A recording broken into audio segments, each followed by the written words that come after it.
One of the biggest comparisons to looking back on these movies, I think, is the symbolism of things being beneath us.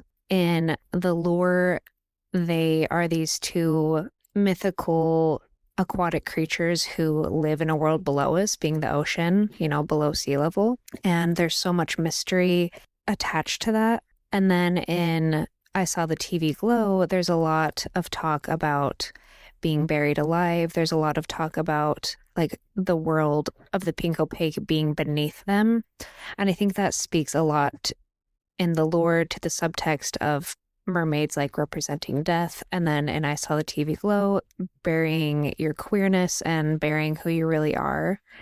And especially with I Saw the TV Glow, it was such a lifeline to, I think, so many queer people who love horror because horror is just so inherently queer to begin with. And there are so many parallels that queer people have drawn from horror throughout time, seeing themselves represented in like these monster archetypes and these villains and these dark shadows, and then also just the campiness of horror. And I think with I Saw the TV Glow, especially being made by this really amazing up and coming non-binary director, having that subtext of like burying things beneath you, burying it underneath you, having another world that you can't quite access safely, I think is a really, really cool parallel that both of these movies share in different ways, with the lore kind of representing how women have been subjugated and discriminated against through time.